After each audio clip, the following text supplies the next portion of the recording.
Hey YouTube, this is Southern Purple 1. Yesterday's video on securing this community, this subdivision, it was going really bad. If you haven't seen it, go back and see it. But the marauders had actually infiltrated and they penetrated inside my perimeter. Just by chance, we were able to drive them back. And then we got together as a community and said, man, we didn't do too good. We about lost everything. Reason is because we're not doing everything we need to do to defend this community. There's things we can do. First of all, the bad guys got way too close. So, how are we going to solve this problem? First, we're going to use drones. I don't talk about drones a lot because for me it's OPSEC. People I know spend a lot of time on this subject. So, I'm not going to say anything about drones. I share enough on YouTube. But drones are very useful. Look into drones. A few drones in this community would be a game changer. I am not a technology guy, you know that. I barely can get this YouTube video loaded and put to you. I don't even edit. So you know technology and me don't get along. But a few drones is key. Everything is a combat multiplier. Next, a good commo plan. I don't talk about commo that much. I just say get some radios. There's enough guys talking about it. Just because I don't want to give away anything that we're doing as a group or a big community group. So I don't talk about it, but these guys can increase their security by having drones and a really good combo plan. Next, what could these guys be doing? Security patrols. They got to be patrolling. They got to find out where the bad guys is. I'm going to redraw this to a smaller scale so I can include more of the buildings on the outside because we're at that point. We need to jump out. You can't just get and secure here. You have to secure the whole area. The more you move out, the more you're going to touch different people that are not part of this group. If you are a good leader and you have a good plan and you have a good heart, there's going to be people out here that will be willing to link up with you. That's human nature.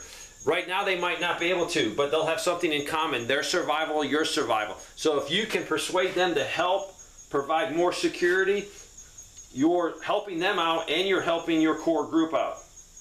You have to expand your territory if you want to survive, bottom line. Because guess what? The bad guys are expanding their group. They're getting more bad guys in there. And people are going to join a group to survive. So yeah, they might join a bad group that are not helping the situation but are taking advantage of people. Or hopefully they'll join a good group of survivors that say, hey, let's stabilize it so we can make this thing better. So you need to be patrolling. That's a whole nother video or 2 or 3 or 4.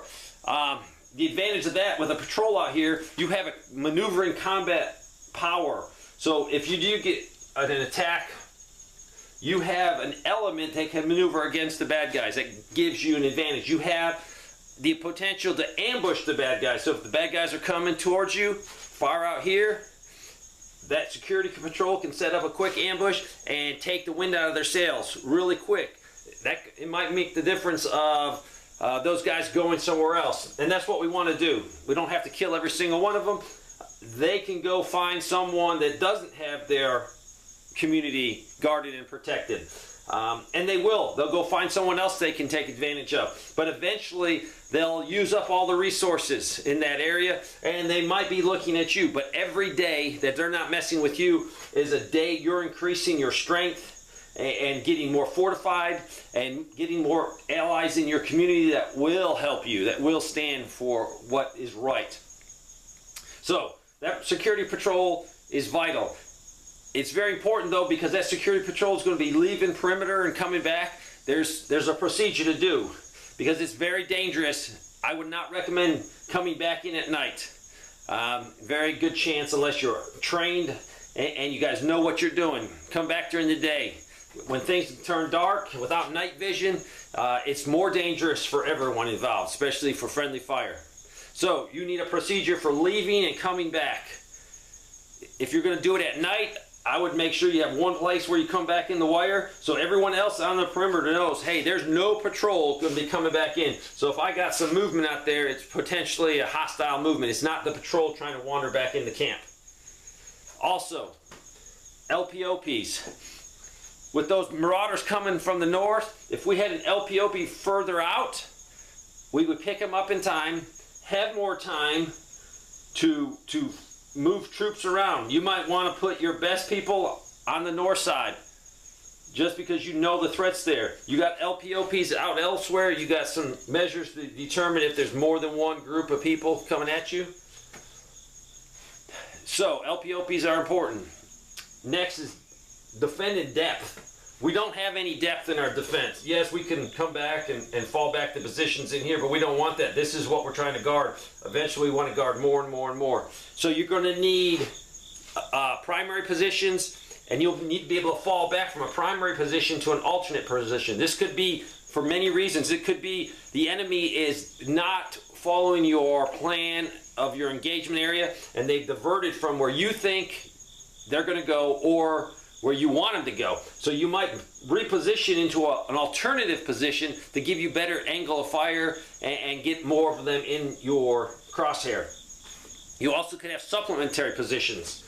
Also, you might be up here and the enemy attacks you, inflicts some pain on them, but you know you're going to have that position overrun. You can't hold it, so you fall back to an alternate position, and it's called defense in depth. And you want everything you build, you want more than one position to be able to fire at the bad guy. So hypothetically, if he's coming down this road, which hopefully he's not doing that, you can fire from many positions into him. Okay, next we look at this thing. Where's our obstacles? Obstacles, I've done videos and videos. I'm going to do another video on it. Obstacles are used for many purposes. It's not just to stop the enemy. You can turn the enemy. You can hold the enemy in place. So we don't have an obstacle plan, so we're going to work on an obstacle plan because we want our subdivision to survive. All right, we might have a highway over here, not too far away, and on both sides of the highway there's 6-foot chain link fence.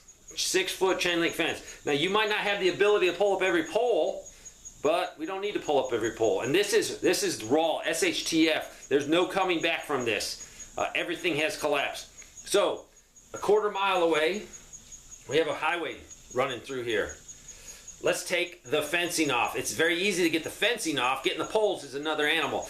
Now, if you got fencing on this side, don't take the fencing that's next to you. Keep the fencing between you and the highway. Go across the highway and steal the fencing on the other side, because we want people with a natural line of drift. If they're coming down here, there'll be a fence here, and if they need to leave the highway, it's easier for them to go where there's no fence.